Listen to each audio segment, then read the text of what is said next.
पारस अनुपेक्षा का स्वाध्याय हम सभी कर रहे हैं। आचार्य कुंदकुंद स्वामी द्वारा विरचित। णविदोण सर्व सिद्धे झाणोत्तम खवीद दीह संसारे। दस दस दो दो वजने दस दो अणुपेहणम वोच्छे। नमो अरिहंताणम नमो सेताणम नमो आयर्याणम नमो उवज्जायाणं नमो लोये सावसाहुणम्।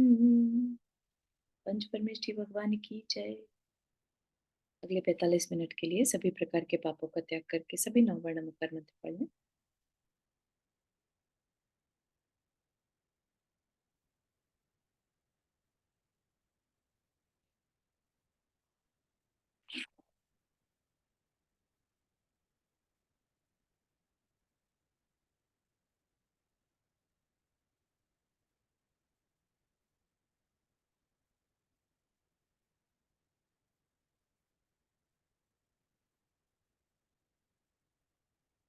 ये जो ग्रंथ हमने लिया है 12 सनुपेखा, इसके मंगलाचरण में अगर हम पहली लाइन में ही देखें, है ना, झाण उत्तम, झाण मतलब ध्यान, और उत्तम मतलब सबसे बेस्ट, उत्तम ध्यान से क्या कर लिया, दीर्घ संसार का नाश कर दिया, है ना।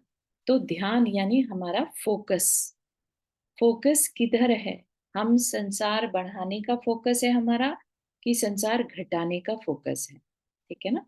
तो इसी चीज को ध्यान में रखते हुए 12 सनुपेखा ग्रंथ लिखा गया, ताकि हमारी दृष्टि किधर है उस चीज को हम, हमारा ध्यान, दृष्टि मतलब ध्यान, है ना, हमारा फोकस किधर है। तो हमारे फोकस को ठीक करने के लिए 12 सनुपेखा शास्त्र जी जो है आचार्य ने हमारे लिए लिखा, ठीक है। तो हमने बहुत सारी चीजों के बारे में अपनी दृष्टि को ठीक किया कि हम ये सोचे कि हम सब कुछ बचा लें, सब कुछ समेट के रख लें अपने पास, हमेशा बना रहे, हम भी हमेशा बने रहे, है ना। बहुत सारी इवन मूवीज भी बना करती थी, पहले तो बनती ही थी, जिसमें कि वो कभी मरना नहीं चाहते, अपने आप को इमोर्टल बना लेना चाहते हैं, यानी कि मरने से सब डरते हैं, कोई मरना नहीं चाहता, है ना। जबकि पता है जाना है, लेकिन चाहता कोई नहीं। तो ये चीज को हमें रियलाइज कराया कि जो चीज होनी ही है उसके लिए इतना पकड़ के क्यों रखना, उसको जितने टाइम मिला है उसको, मतलब फ्री माइंड से अच्छा कुछ सोचते हुए, बजाय दुखी रहने के, बजाय अपना जो चीजें हमारे पास अब नहीं रही उनके बारे में सोच के रोने के, हम जिसके लिए जीवन मिला है उस पर वर्क करें और रेडी रहें end of the life cycle की। ठीक है, सबको जाना रहता है, मुझे भी जाना है, तो मैं अपने विचारों को स्ट्रांग बनाऊं, है ना। इसीलिए हमने अभी जो समाधि हुई आचार्य विद्यासागर जी महाराज की, अगर हम उनमें देखें, है ना, जीवन भर उन्होंने निस्पृहता के साथ कुछ मेरा नहीं है ऐसा जीवन जिया, और उसको मरण के समय भी कुछ मेरा नहीं है, ये शरीर भी यहीं छूट जाना है, इतना बड़ा मैसेज सबको दे दिया। उन्होंने अपने विचार, अपने भाव एंड तक संभाले रखे। वो ही हम कर सकते हैं, हम अपने सिर्फ विचार संभाल सकते हैं, बाकी हम अपनी आयु बढ़ा लें घटा लें वो हम नहीं कर सकते, हम किसी और को अपनी लाइफ में बनाए रखें वो भी हम नहीं कर सकते। हम सिर्फ अपने विचारों को दिशा दे सकते हैं, संभाले रह सकते हैं, है ना। हम चाहें तो हर समय सोचते रहें, अरे हम अपने परिवार के बिना कैसे रहेंगे, हर समय यही सोचते रहें, या फिर हम ये सोचें कि अब तो जाना ही है, सभी को अपनी अपनी बारी में जाना रहता है, तो हम क्यों इतना मोह रखें, है ना। हम बारह भावना का चिंतन निरंतर करते रहें। आफ्टर सर्टेन एज जो है, बारह भावना का चिंतन निरंतर किया जा सकता है, ठीक है। जब तक बच्चों की जिम्मेदारी है तब तक तो एक बार को फिर भी हम पारस अनुपेक्षा का चिंतन इतना गूढ़ता के साथ ना करें कि हमें गृहस्थी में रहने में तकलीफ होने लगे, क्योंकि पारस अनुपेक्षा जो है वो हमारे अंदर वैराग्य को बढ़ाने वाली है, ठीक है। जब हमें रियलिटी पता चलती है तो ऐसा लगता है कि इस संसार में अब ज्यादा फिर रचना पचना नहीं, है ना। हमने जब संसार अनुप्रेक्षा पढ़ी तो हमें पता चला हम कितने लंबे समय से पंच परावर्तन करते आ रहे हैं।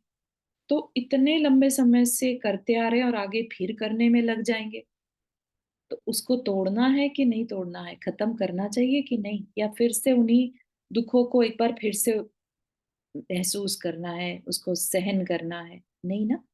तो ये चीज जब हमने 12 अनुपेक्षा में देखी, संसार अनुप्रेक्षा में, तो अंदर में वैराग्य आना स्वाभाविक है। ठीक है। इसलिए जो 12 भावना या द्वादश अनुप्रेक्षा है, वो अंदर में वैराग्य लाने के लिए बहुत कार्यकारी है, बहुत बड़ी रीजन है। ठीक है ना।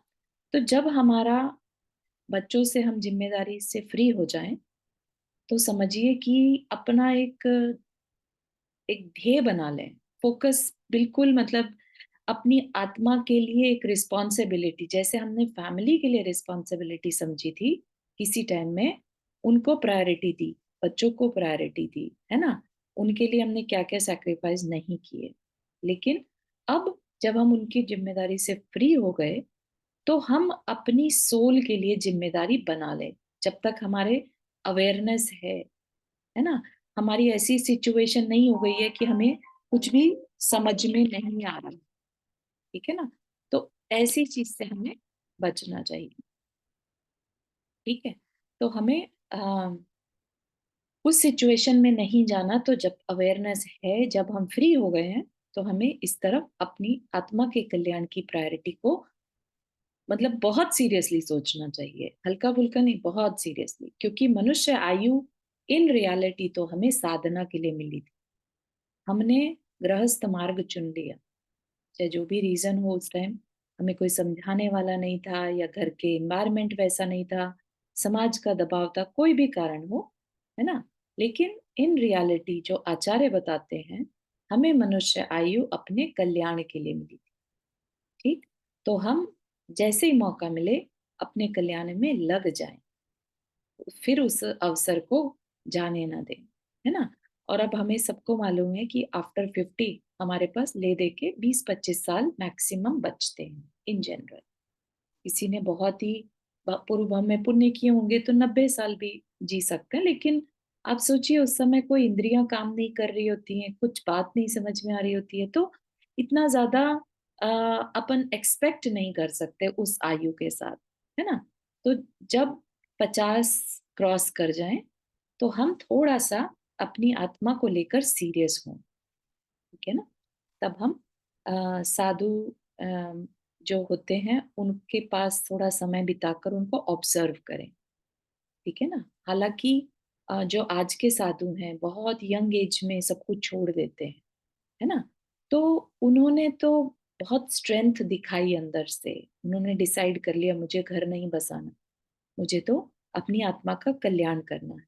ऐसे बहुत कम लोग होते हैं, है ना। बिलियंस ऑफ पीपल में ऐसे 0.00001% देखने में मिलेंगे, जो बहुत ही यंग एज में अपनी अवेयरनेस को इतना बढ़ा रखा होता है उन्होंने। हो सकता है पास्ट लाइफ का उनका साधना रही हो, है ना। जो इस लाइफ में बहुत यंग एज में उनके भाव हो गए कि मुझे गृहस्थी में नहीं फंसना, मुझे अपनी आत्मा का कल्याण करना है। ठीक है। तो अगर हम फंस चुके हैं, तो हम जैसे ही फ्री हो जाएं अपने जिम्मेदारियों से, तो हम अपनी आत्मा के कल्याण की प्रायोरिटी रखें। तो सबसे यही कहना है ना। हम सब बहुत अच्छी सिचुएशन में हैं, हर तरह के रिसोर्सेज के साथ हैं, तो हम इस टाइम को बिल्कुल भी वेस्ट ना करें। ठीक है। और द्वादश अनुप्रेक्षा उस चीज के लिए सबसे महत्वपूर्ण शास्त्र जी है। ठीक है ना। तो इसमें हमारा जो डिस्कशन था वो अब चल रहा है लोक भावना का। ठीक। संसार जिसमें कि हमारा जन्म मरण होता है, वो संसार। और अब लोग जहां हम रहते हैं, ठीक है, हम जहां हैं उसकी बात बताई जा रही है। तो हमने पहला ये देख लिया था, अच्छा उसकी भी सेकंड लाइन रह गई थी, है ना। तो क्या कह रहे हैं, जीवादिपैठाणं समवायो सोऽनिरुच्चये लोगो दिविहो हवेहि लोगो अहमज्जिम उड्डे भेयेण। तो यहाँ पर क्या कहा? जीव आदि पयठान। पयठान मतलब जो ग्रुप ऑफ जीव है, जीव आदि का जो ग्रुप है। समवाओ, समवाओ समूह, सो निरुच्चये लोगो, वह लोक बताया। जीव आदि का जो आदि पदार्थों का जो समूह है वह लोक कहा। वो हमने लास्ट क्लास में एक्सप्लेन किया था 6 द्रव्यों के बारे में। टीवी हो हवेई लोगो, वह 3 प्रकार का है, 3 भेद का है ना? क्या है? अहम, मध्यम, उड्डपे, मतलब जो है नीचे का लोक, अधोलोक, है ना? मध्यम लोक और ऊर्ध्व लोक के भेद से लोक 3 प्रकार का है। तो जो लोक,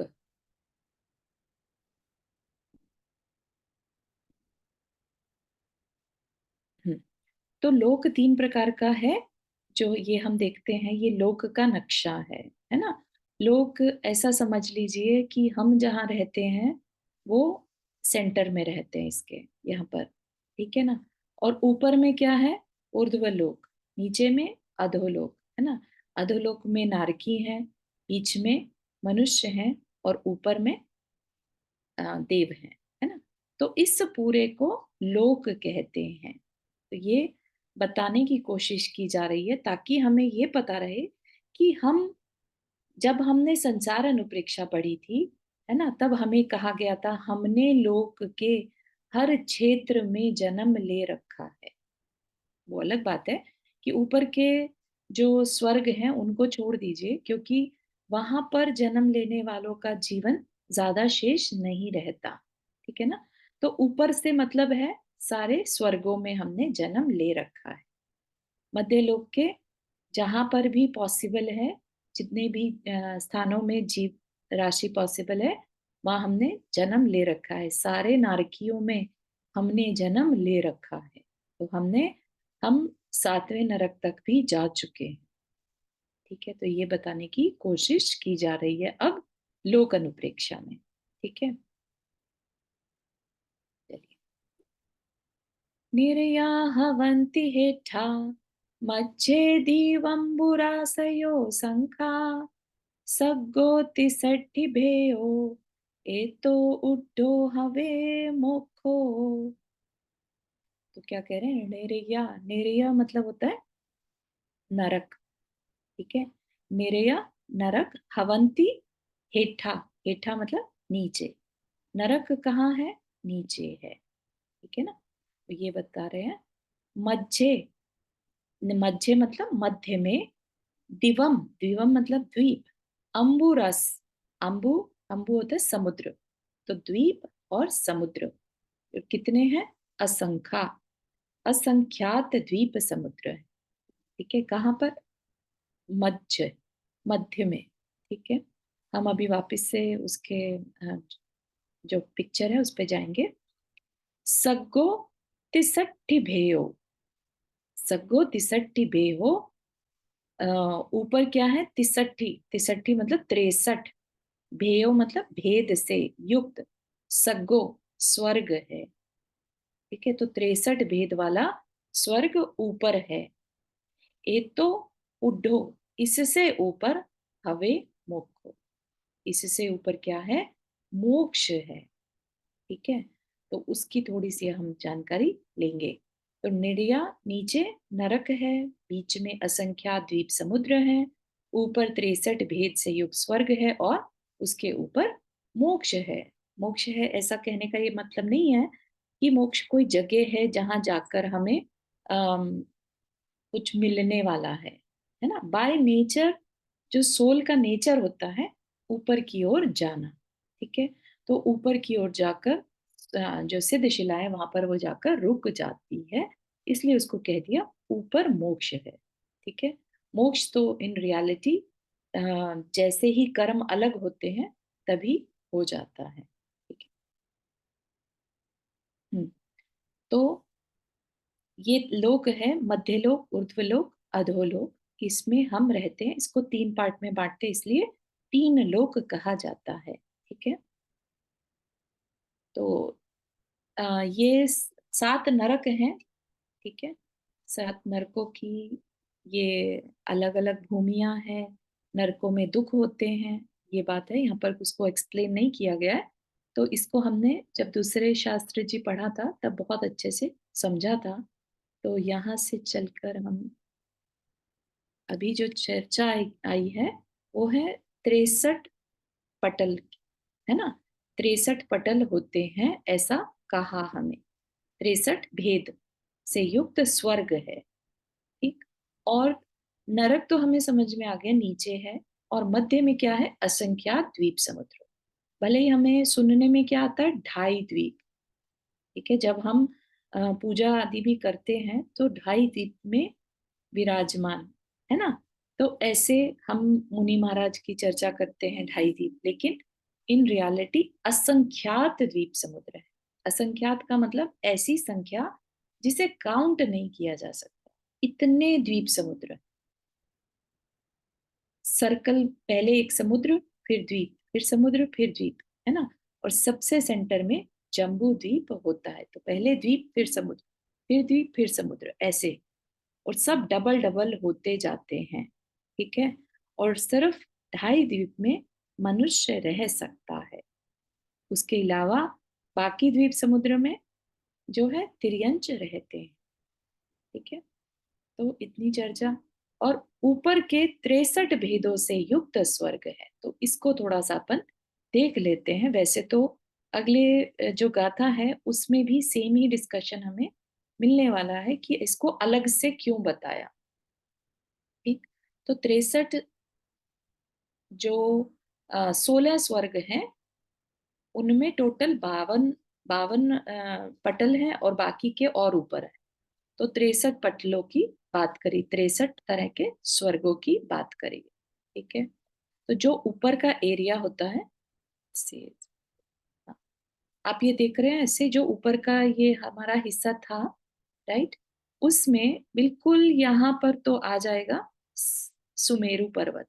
ठीक है ना, सुमेरु पर्वत से सिर्फ एक बाल के बराबर जगह होती है, उसके ऊपर से विमान, स्वर्ग का विमान शुरू हो जाता है। ठीक है ना, तो जो अम, विमान का क्या मतलब है? विमान जिसमें देव रहते हैं।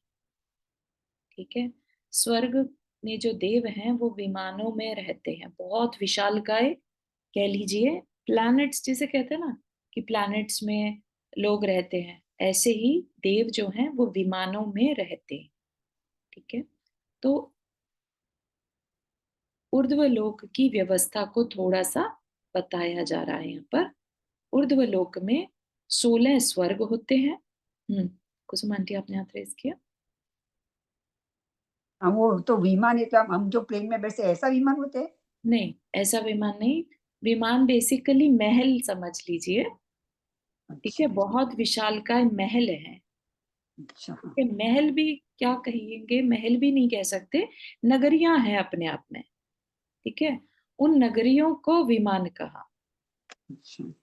ठीक है, बहुत बहुत असंख्यात योजन, आप सोचिए, इतने बड़े बड़े जो हैं उनके रहने के स्थान हैं। हम्म, ठीक है? हम्म, तो व्यवस्था क्या बनती है कि 16 स्वर्ग होते हैं पहले। ठीक है, फिर कल्पातीत देव होते हैं, जिनको कि हम क्या कहते हैं? 9 ग्रैवेक, 9 अ, अनुत्तर और 5 अनुदिश विमान। ठीक है, तो वो भी अपने आप में स्वर्ग हैं, अच्छे वाले जो बेटर स्वर्ग होते हैं वो वाले।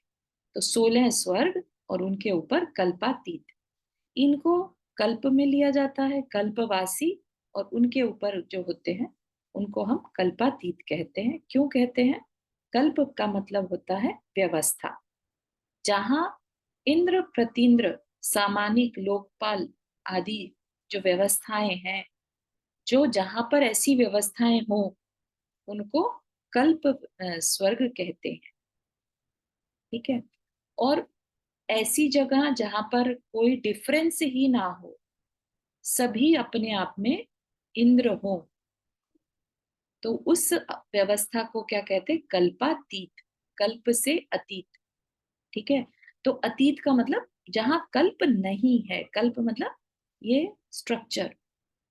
जैसे हर देश का एक स्ट्रक्चर होता है ना, सरकार कैसे चलेगी, प्रधानमंत्री है, उप प्रधानमंत्री है, फिर अपने अपने राज्यों के मंत्री हैं, है ना। कोई सजेशन देने वाले मंत्री हैं, तो कोई गृह मंत्री, राज्य मंत्री, ऐसे जो भी हैं। तो वो क्या व्यवस्था, जब देश चलाने की व्यवस्था को क्या कहेंगे? कल्प व्यवस्था। ठीक है। और जहां कल्प की जरूरत ही नहीं है, सब अपने आप में इतने डिसिप्लिन्ड हैं कि किसी को किसी पर रूल करने की जरूरत नहीं है, तो उसको क्या कहते हैं? कल्पातीत। वहां सब के सब इंद्र होते हैं, तो उनको क्या कहते हैं? अहमिंद्र। ठीक है ना। और बाकी जगह पर इंद्र होते हैं तो प्रतींद्र भी होते हैं, लोकपाल होते हैं, सामानिक होते हैं, है ना। बहुत सारे 10 तरह के उनके डिविजन्स होते हैं। ठीक। तो अब आते हैं अपनी बात पर कि जो हमें कहा 63 भेदों से युक्त स्वर्ग है, तो ये 63 भेद कैसे हुए, उसके लिए इनफैक्ट हम अगली गाथा कर लेते हैं, फिर वापस से यहाँ पर आएंगे और उसके ऊपर मोक्ष है वो भी जानेंगे। ठीक है। 31 सत्त चत्तारी, दोन्नी एक एक छक्क चदु कप्पे, तित्तिय एक एक दिया, रामा उड्ड आदिते सठी। तो यहाँ पर उन 63 भेदों वाले जो स्वर्ग हैं, उनका फर्दर डिवीजन करके बता दिया कि कैसे हैं 63 भेद। तो क्या बताया? 31, 31 कहाँ पर है? पहले 2 स्वर्ग में। ठीक है। फिर सत, 7 अगले 2 में। तो उनके नाम बता रखे हैं यहाँ पर, हालांकि हमें जरूर नहीं है यहाँ पर नाम याद करना, बट बता रखे हैं। सनत कुमार माहेंद्र कल्प में 7, फिर ब्रह्म और ब्रह्मोत्तर कल्प में चत्तारी 4। ठीक। फिर लांतव और कापिष्ठ कल्प में 2, फिर एक एक, एक एक, तो शुक्र और महाशुक्र कल्प में 1, शतार और सहस्रार कल्प में 1, आणत प्राणत और अच्युत, इन 4 अंत के कल्पों में 6। इस तरह के 16 कल्पों में, 16 स्वर्गों में कुल 52 पटल है। ठीक। तो अभी चित्र देखते हैं अपन। तृतीय एक एक दिया, क्या कह रहे हैं? इसके आगे तृतीय जो ग्रैवेक होते हैं, उसके 3 भाग हैं, अधोग्रैवेक, मध्यम ग्रैवेक और उपरिम ग्रैवेक के त्रिक में प्रत्येक के 3 अर्थात 9 ग्रैवेक होते हैं, तो उनके 9 पटल हैं। राइट। पटल, अच्छा पटल बता दें। पटल मतलब होता है एक तरह से, जैसे हम देखते हैं ना बिल्डिंग्स होती हैं एक के ऊपर एक, फ्लैट्स या स्टोरीज, स्टोरीज होती है ना, उसको पटल कहते हैं। ठीक है। तो फॉर एग्जाम्पल कह रहे हैं सौधर्म और ईशान कल्प में 31। तो सौधर्म और ईशान स्वर्ग जो हैं, जैसे ये है, इस एरिया में 31 पटल होंगे। ठीक है। एक के ऊपर एक, ऐसा डिस्टेंस होगा थोड़ा थोड़ा। ये काफी बड़ा एरिया है एक्चुअली, क्योंकि यहाँ पर क्या लिखा है? कुछ कम 1.5 राजू। बहुत बड़ा एरिया है। इसी के अंदर 31 पटल, 31 लेवल्स ऑफ स्वर्ग आ जाएंगे। ठीक है। तो पहला युगल क्या होता है? सौधर्म ईशान। ठीक। तो सौधर्म ईशान जो है, सौधर्म और ईशान स्वर्ग हैं, उनमें 31 पटल हैं, 31 माले हैं, 31 लेवल्स हैं। और उन सबका जो इंद्र है सौधर्म, इंद्र सौधर्म स्वर्ग को देखता है। इंद्र होता है, यानी कि 31 माले जो हैं उनको आधा बांट दीजिए, तो आधे को सौधर्म स्वर्ग इंद्र देखता है और आधे को ईशान। तो बहुत सारे उनके विमान उसमें वो होते हैं, मतलब बहुत सारे का मतलब असंख्यात, को काउंटिंग ही नहीं रहती, इतने विमान वहां पर हैं। ठीक है। तो अनुदिश का एक और अनुत्तर विमानों का एक पटल है। इस तरह सब मिलाकर ऋतु आदि 63 पटल है। ठीक है, तो यहाँ पर ये सिर्फ मीनिंग देखा हमने, अब हम इसका एक्सप्लेनेशन समझेंगे। ठीक है, क्या बताया है, तो हम वापस से चलते हैं, तो हमारा पिक्चर था,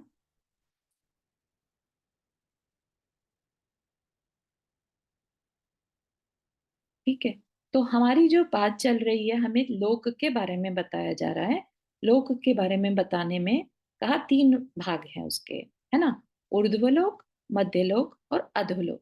ठीक, मध्यलोक में द्वीप समुद्र हैं। द्वीप समुद्र सर्कल सर्कल बढ़ते चले जाएंगे, जैसे कि यहाँ पर देख सकते हैं, है ना।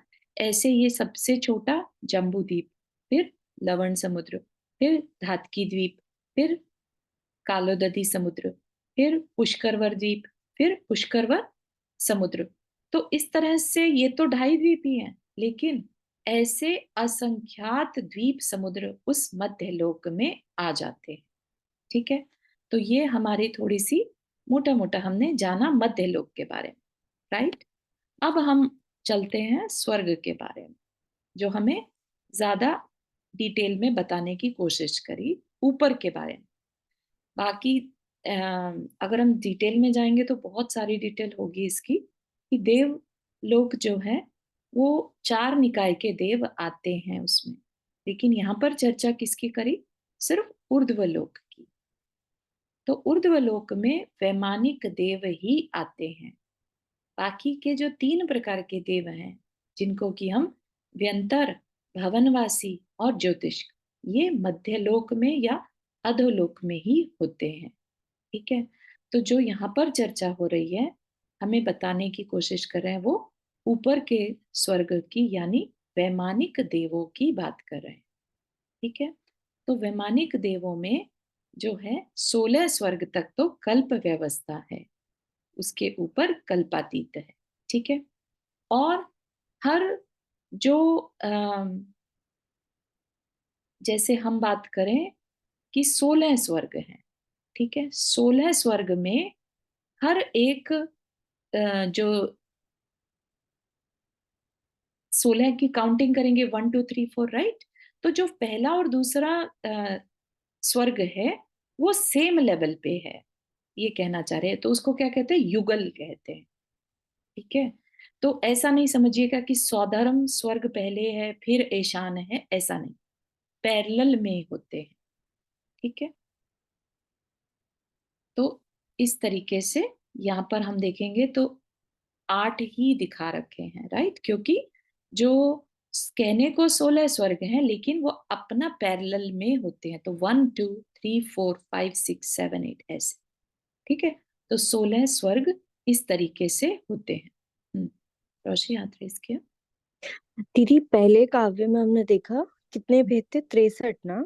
राइट, तो 63 भेद को आपने अगले काव्य में बताया, तो जो हम भेद और जो इनने ये पटल बताए हैं, जैसे सौधर्म और ईशान कल्प में 31, तो ये भेद और पटल को हम समान ही समझे हाँ, बहुत अच्छा कि ये। क्वेश्चन, बहुत ही अच्छा क्वेश्चन है, कि क्या होता है, हर पटल पे एक सेंटर में, अभी आगे उसकी चर्चा होनी है, हर पटल पे, हर लेवल पे सेंटर में एक इंद्रक विमान होता है।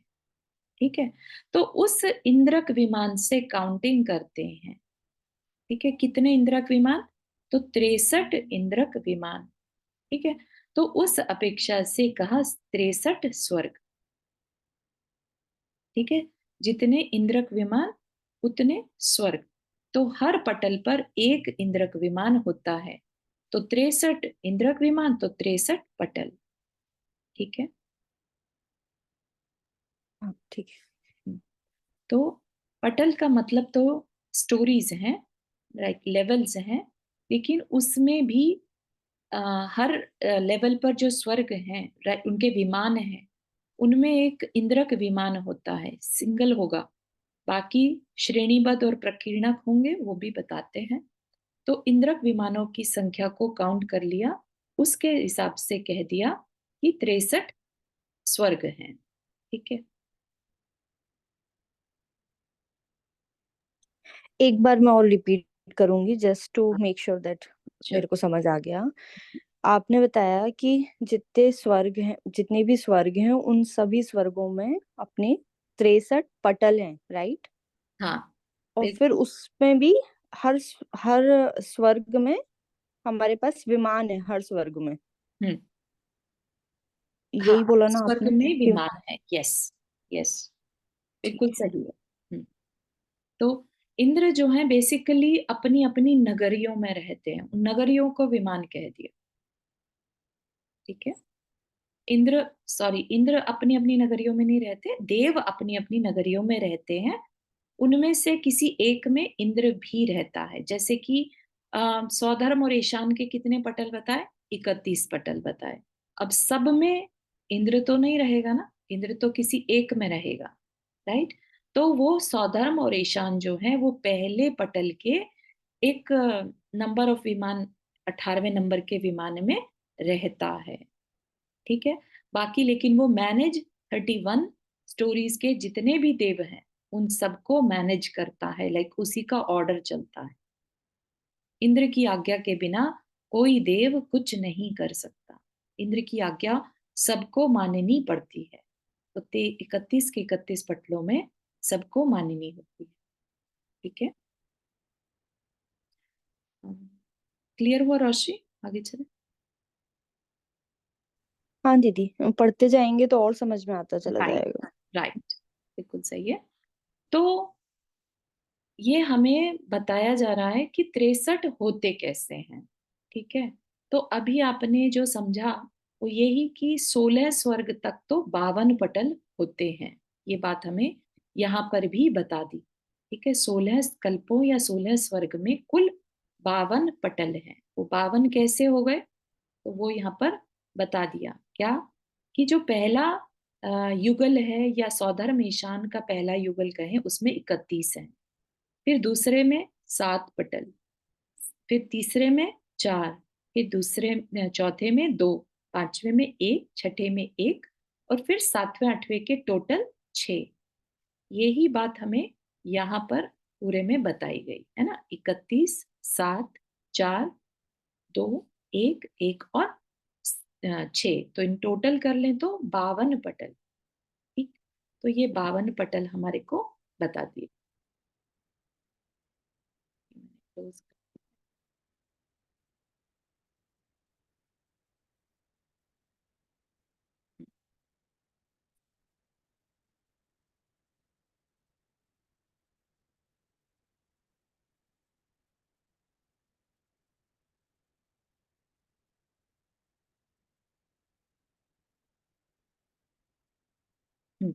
सॉरी, वो क्लोज हो गया गलती से।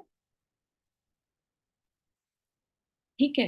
तो 52 पटल तो ये हो गए। अब इसके बाद क्या बोला? अब देखिए कि जो 9 ग्रैविक हैं उनके 9 पटल। ठीक है। 9 ग्रैविक क्या है? 9 ग्रैविक जो इन 16 स्वर्ग के ऊपर होते हैं, कल्पातीत। ठीक है।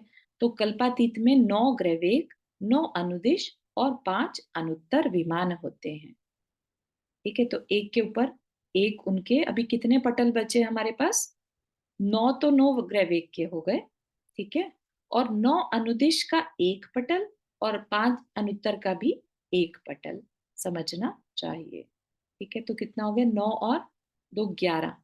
तो हाँ, फिर 12 पूरा 63 हो जाता है। हाँ। तिथि हो गया है ना।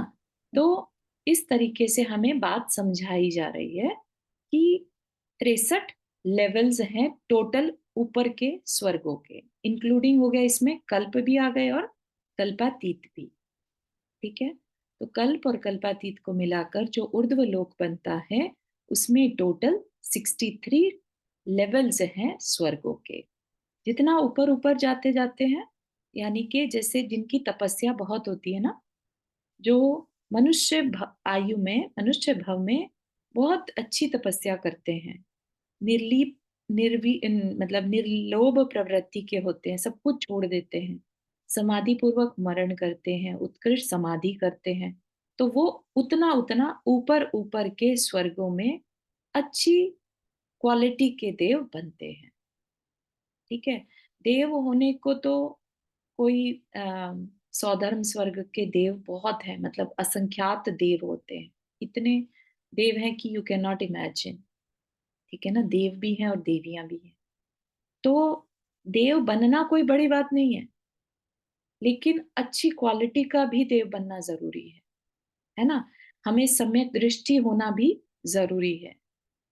तो इन 63 लेवल्स पर जो देव होंगे, 16 स्वर्ग में तो कल्प व्यवस्था है, तो वहां पर इंद्र की आज्ञा माननी पड़ेगी। ठीक है ना, वहां देवियां भी रहती हैं, राइट। आई थिंक 12 स्वर्ग तक देवियां रहती हैं, राइट। एंड उसके ऊपर देवियां नहीं होती। ठीक।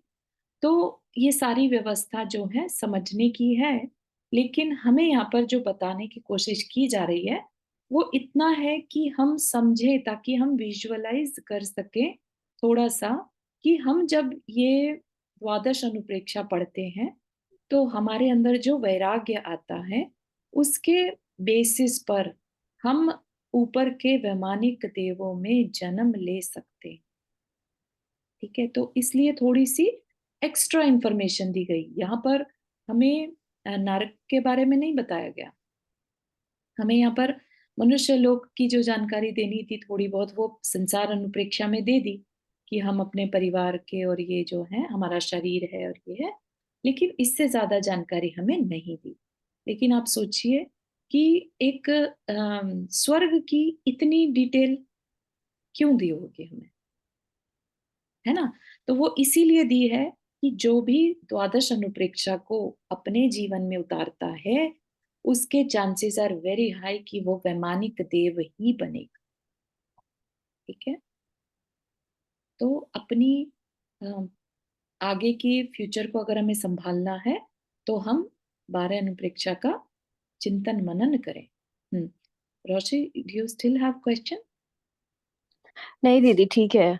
अच्छा लग रहा है पढ़ के। तो बेसिकली अभी उन्होंने जो ये बताया, तो अभी यहाँ पे बस उन्होंने एक फाउंडेशन बता दी है कि स्वर्ग का स्ट्रक्चर कैसे होता है, और अब उसमें हम और बात करेंगे।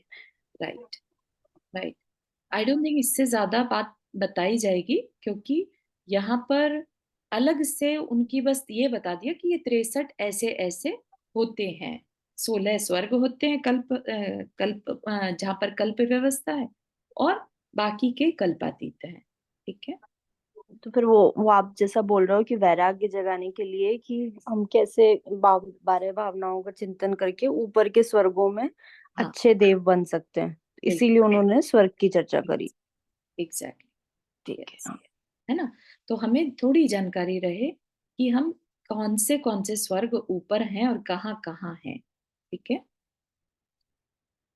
सपना, आपको कोई क्वेश्चन था?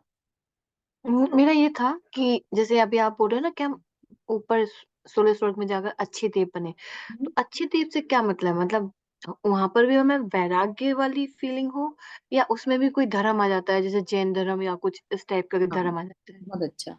तो जब हम यहाँ पर रहकर और 12 भावनाओं का चिंतन करते हैं, उसे जीवन में उतारते हैं, और उसके कारण हमें सम्यक दर्शन हो सकता है ना।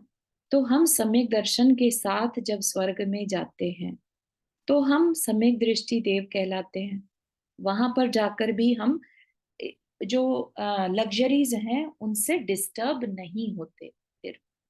ठीक है, तो वहां पर भी धर्म चर्चा करना, वहां पर भी देव आपस में धर्म चर्चा कर सकते हैं, है ना, तत्व चर्चा कर सकते हैं, करते ही रहते हैं। तो इस हम्म। तरह से हम अपना कल्याण कर सकते हैं। और वहां जाकर अगर हमने कंफर्ट में जिंदगी बिताने की सोच ली, जो मिथ्या दृष्टि देव करते हैं, है ना, तो हम अपना जो है अपनी आगे का फ्यूचर वो खराब कर लेंगे। क्योंकि जो मिथ्या दृष्टि देव होते हैं जब वो आयु पूरी होती है उनकी, तो उनको वहां के दुख बहुत तकलीफ देता है कि अरे ये सब कुछ छूटने वाला है मुझसे, है ना। तो फिर वो अपने लिए अगली आयु जो है वो खराब कर लेते हैं। तो इसका मतलब अगर हम वहां पर हमें पता चल जाता है कि हम मरने वाले हैं तो दुख ज्यादा होता है, तो हाँ, इसका मतलब मनुष्य गति में हमें पता नहीं है कि हम कब मरने वाले हैं, तो एटलीस्ट हमारा थोड़ा सा एटलीस्ट, कर्म अच्छे बनते रहते हैं, राइट? बिल्कुल बिल्कुल। तो अपना लास्ट सेकंड तक हमें अपने पंच परमेष्ठी का ध्यान करते रहना चाहिए। इतना बताया है कि आयु अगर पूरे जीवन काल में नहीं बंधी तो लास्ट का जो समय है, एक समय जो कि सेकंड का भी असंख्यातवां भाग होता है, उसमें भी बंध सकती है, राइट? तो जैसे भाव उस समय होंगे, किसी को पूरा टाइम तो अच्छे भाव नहीं आए, लेकिन एकदम मरण समय उसके भाव अचानक से ऐसे हो गए कि बस अब मेरा कुछ नहीं, मुझे सब कुछ छोड़ना है ना? इतना सोचने मात्र से और उसी टाइम आयु बंध गई, है ना? ओके। तो वो इमीडिएटली अपने लिए देवायु में चला जाएगा। इतना मैटर करता है, तो अवेयरनेस बहुत जरूरी ओके, है।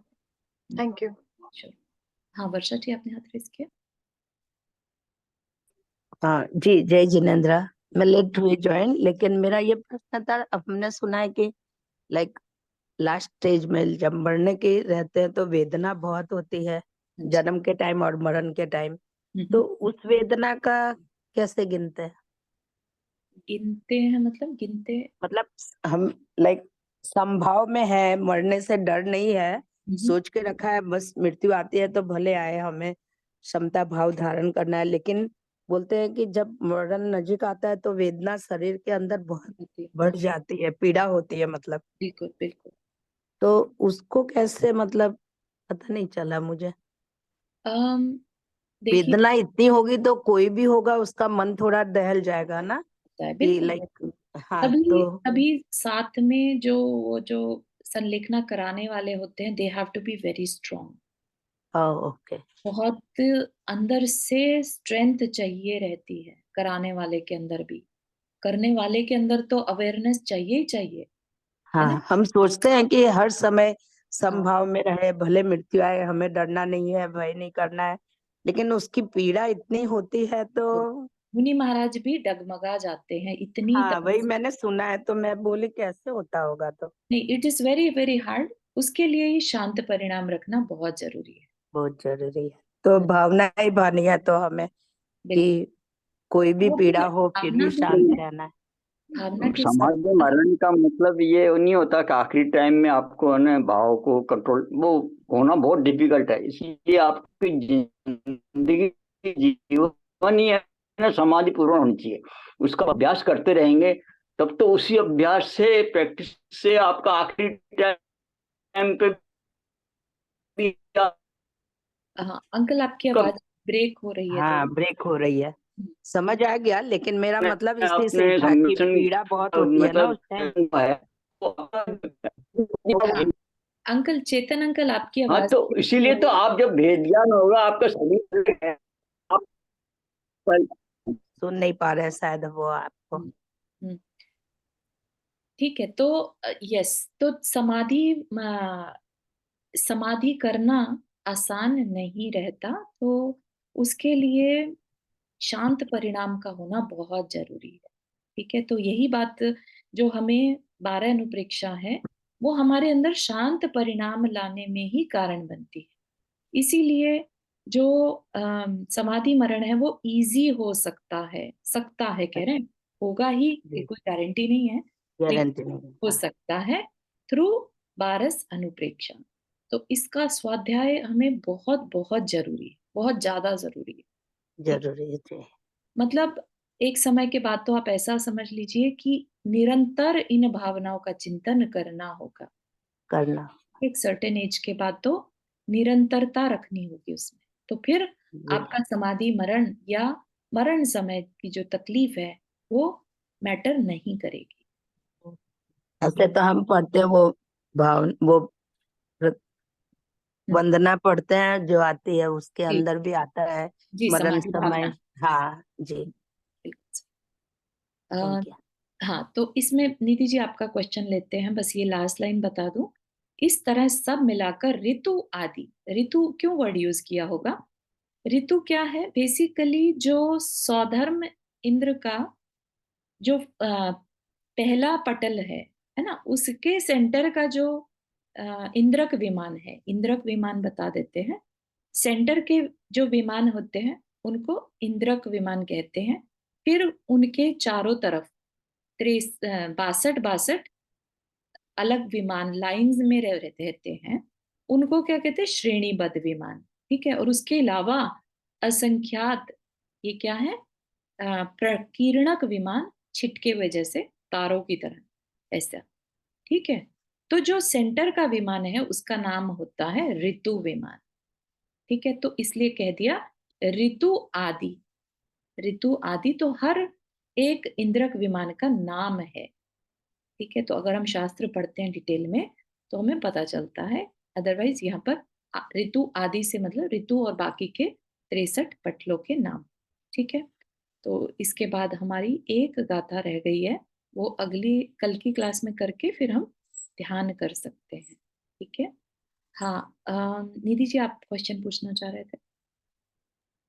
हाँ चारू जी, पहले स्वर्ग में जो सौधर्मेंद्र के सची की आयु होती है वो आयु नहीं, एक भवतारी होती है वो, उसके बाद उन्हें मोक्ष होता है। लेकिन 16वें स्वर्ग में 33 सागर की आयु होती है। 22 सागर, एक्चुअली 16वें स्वर्ग में 22 सागर होती है, उसके ऊपर वालों में जो है एंड के जो स्वर्वात सिद्धि आ जाता है ना, वहां 33 सागर है। तो जैसे सौधर्मेंद्र की सची की एक भवतारी है और 16वें स्वर्ग में 22, तो दोनों में अच्छा क्या है, बेस्ट मतलब, क्योंकि सची की तो एक भवतारी है, वो तो एक भव में मोक्ष चले जाएगी। तो डेफिनेटली एक भवतारी होना बेटर है कंपेयर टू हम 22 सागर तक रहें और फिर वापस आकर फिर से मनुष्य बने, फिर तपस्या करें, फिर स्वर्ग जाएं, फिर इतना लंबा समय निकालें। तो उससे तो डेफिनेटली बेटर है शची, क्योंकि शची की आयु जहां तक मुझे ध्यान है एक पल्ले की होती है, which is very short time compare to Saudharma Indra, है ना। उससे सौधर्म इंद्र की लाइफ टाइम में ही कई मील नंबर ऑफ शचियां बदल जाती हैं। इतना बड़ा टाइम सौधर्म स्वर्ग के इंद्र का रहता है कंपेयर टू शची। ठीक है ना, तो शची होना इज मच मच बेटर। यानी कि मतलब सच्ची का ज्यादा अच्छा है बजाय, मतलब अगर भावना भाते हैं तो उन 16वें स्वर्ग से पहला स्वर्ग में सच्ची का ज्यादा अच्छा है। हाँ, एक भक्त लेकिन ऐसा नहीं है कि सिर्फ शची के साथ ही ऐसा होता है ना। जितने भी दक्षिण दिशा के स्वर्ग देव हैं, इंद्र हैं, वो सब एक भवतारी ही होते अच्छा, दक्षिण के जितने भी होते हैं। हैं। हाँ, तो दक्षिण इंद्र जिन्हें कहते हैं ना, वो एक भवतारी ही होते हैं, और सर्वार सिद्धि के सारे देव एक भवतारी ही होते हैं। ठीक अच्छा। है, तो या ऐसा है। या ओके, थैंक यू। चारू जी आपने हाथ रेस किया। हाँ, मैं इससे रिलेटेड ही एक्चुअली पूछ रही थी कि तो जो सम्यक दृष्टि जो देव होते हैं, तो वो तो मतलब इंद्र मतलब जो इंद्र नहीं होते, वो उनका भी मतलब उनकी अगला जन्म उनका मनुष्य गति में ही होता है या देव गति में भी, मतलब वो उनके बार बार जन्म हो सकते हैं वहां पर? देव से देव नहीं बनते। अच्छा, नहीं बनते, तो वो मनुष्य गति देव में। से मनुष्य या त्रियंच ही बनेंगे। ठीक है, अच्छा, सम्यक दृष्टि होने के बाद भी वो त्रियंच बन सकते हैं? सम्यक दृष्टि होगा तो मनुष्य बनेगा। Okay, thank you sir. इसके अलावा शायद कुसुम आंटी आप कुछ शेयर करना चाह रहे थे, या बाद में अलग से बात करना है, आपकी चॉइस है। नहीं नहीं, अभी बात करो ना, सबको पता चले तो उसमें कोई जी बात नहीं है। जी, तो आप कह रहे थे, शेयर करना चाह रहे थे कि आपके भाई हैं और बिल्कुल उनका समय आ गया है ना। डॉक्टर्स ने इट सीम्स की जवाब दे दिया ऐसा। इसलिए मेरा बेटा ही सब करता है। अच्छा, तो उन्होंने सब उसने सब टेस्ट कराया, ये इधर से उसका एक कांटेक्ट में डॉक्टर रखा है, वो मेरे बेटे के साथ बात करता है और फिर वो कहता है कि कैसी परिस्थिति है। राइट, तो उसने उसका रिपोर्ट देख के ऐसा लगता है कि उसका हार्ट ज्यादा अभी पंपिंग नहीं कर रहा है और खाना भी बंद हो गया है, सारी लिक्विड लेता है और चल नहीं सकता है, और शरीर पे सब सूजा गया है, सूजन आ गई है। तो कभी भी ऐसा नहीं कि अभी, कभी भी हो सकता है, ऐसा है। 6 महीने भी चल जाए, वो 6 दिन भी नहीं हो सके, ऐसा है। ठीक है, ऐसी और आप कह रहे हैं वो सुनना नहीं चाह रहे, तो उसका उसका धर्म, मेरी माँ इतनी धर्मिष्ठ थी, हमें सब बहनों सबका धर्म की तरफ लागे, पर उसको पता नहीं, जब छोटा था तब तो भक्तामर उसको आता था, मुंह से बोलता था विदाउट बुक, और हाँ अभी पता नहीं क्या हो गया है कि वो उसको धर्म के नाम से ही कुछ हो जाता है। हाँ मेरी माँ मर गई, बात पहले तो मेरी माँ को लेकर रोज मंदिर जाता था, अभी मेरी माँ के जाने के बाद अभी रोज मंदिर भी नहीं जाता है, और उसको कुछ धर्म की बातें करते तो इतना अच्छा नहीं लगता है, पता नहीं क्यों। देखो, तो उसमें दो चीजें हो सकती है ना, या तो आयु बांध ली है ना, और हाँ, या संस्कार उतने स्ट्रांग नहीं रहे कि अब मरण समय जब तकलीफ है बॉडी में, तो धर्म हर एक को याद नहीं आता।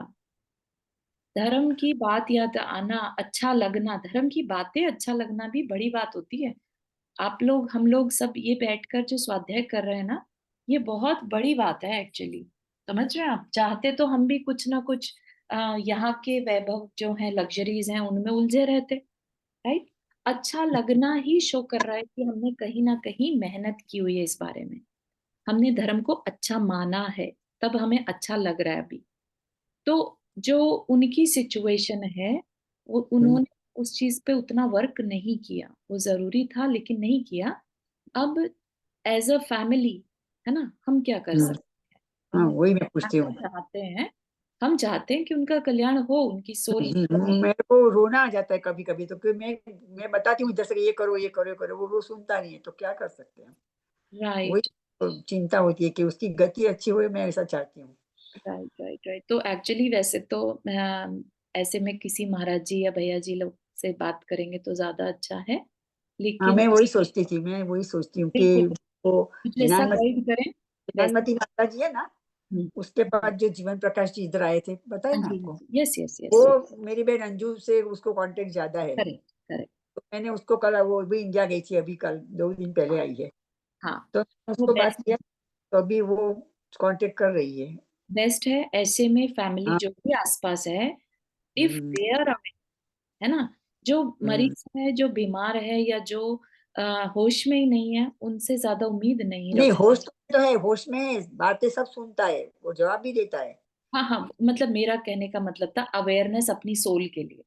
हाँ, राइट वो राइट अपनी राइट। सोल के लिए अवेयरनेस नहीं है ना, हाँ, तो ऐसे में जो बाकी के आसपास के लोग हैं, है ना, वो अवेयरनेस रखें कि इनकी आत्मा का कल्याण कैसे हो, है ना। तो वो वहां पर उनके चारों तरफ पॉजिटिविटी को भी रखें, और अंदर ही अंदर भले ही ओम की चैंटिंग जो भी है वो कंटिन्यू रखें। मेरी भतीजी है ना इंडिया में, हाँ, तो वो उसकी उसकी मेरे भाई की बेटी, तो वो मैं उसको इधर बोलती हूँ कि तुमको ये सुना ये सुना ये सुना, वो तो उसको धीमी आवाज क्या रखें। करता है अभी, क्या करता है कि उसको कहता है तू बाहर जा, हाँ ऐसा करता है। ये हाँ, मोना को बाहर भेजो, कैसे सारा दिन यही बातें करती रहती है, कैसे। हो तो सकता है उसमें आयु बांध ली हो आंटी को, ऐसा लग रहा है। मैंने भी कई जीवों को देखा है, एक्चुअली बहुत धार्मिक थे और आखिरी समय में है ना उनका परिणाम सारे ऐसे बदल जाते हैं, पता नहीं क्यों। इसके कई कारण होते हैं, क्योंकि एक अपन ने ये भी सुना है, जैसी मति वैसी गति, वैसी जैसी गति वैसी मति, हाँ, ऐसा भी हो वही जाता है, गति मति के तरह ही हो जाते। बिल्कुल है। बिल्कुल, हम चाहते हैं कि वो अच्छी अच्छी गति हुए, तो सही हम बात उसके है। अपने को होप नहीं छोड़नी लास्ट मिनट तक, राइट ठीक है ना। राइट। तो बिल्कुल क्योंकि नहीं मानना कि अरे सारी उन्होंने, जिंदगी में इसने बहुत अच्छे काम किए, बहुत लोगों को हेल्प बिल्कुल किया है, बहुत मेरी माँ को भी अच्छी तरह से रखा है, हम सब बहनों के साथ, मेरे एक ही भाई है, और हम बिल्कुल। तो अभी 5 अगर आप 3 ही है। लोगों के एफर्ट से उनकी, लेट से मानो बांध भी ली, लेट से, है ना, हाँ, तो भी हाँ, उसमें ऐसी जगह जन्म हो सकता है जहां धर्म श्रवण के साधन हो, ठीक है ना। तो हाँ, अपना कल्याण आज नहीं तो कल कर ही सकते हैं, हम्म। ठीक है ना। तो अपने को होप नहीं छोड़नी। अगर बस हम, मैं वही चाहती थी कि उसके लिए मैं हम क्या कर सकते, तो आपने जो बोला ना, वही मैं सोचती थी कि मुझको कोई जो ज्ञानी है, उसको उसके पास कुछ कहे, उसका कि उसका माइंड थोड़ा चेंज हो जाए। बिल्कुल बिल्कुल अपनी हाँ, सद्भावनाएं उन तक पहुंचाते रहिए, और हाँ, उनका भी थोड़ा मति अच्छी हो, हम सब यही भावना भाते हैं, है हाँ, सच ना? सही सही जिंदगी। जिनवानी स्तुति। जावानी के ज्ञान से सुझे लोकालोक, सोवाणी मस्तक धरो सदा देत हो दो। हे जिनवाणी भारती तो ही जपो दिन रैन, जो तेरा शरण आ गए सो पावे सुख चैन। 9 बार नम करना।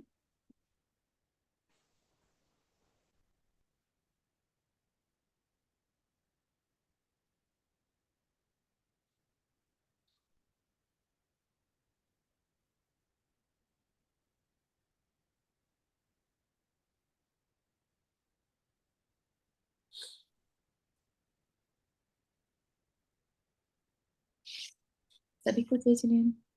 जय जिनेन्द्र। जय जिनेन्द्र। जय जिनेन्द्र सभी को। सभी को जय जय जिनेन्द्र जय। सभी को। जय जिनेन्द्र।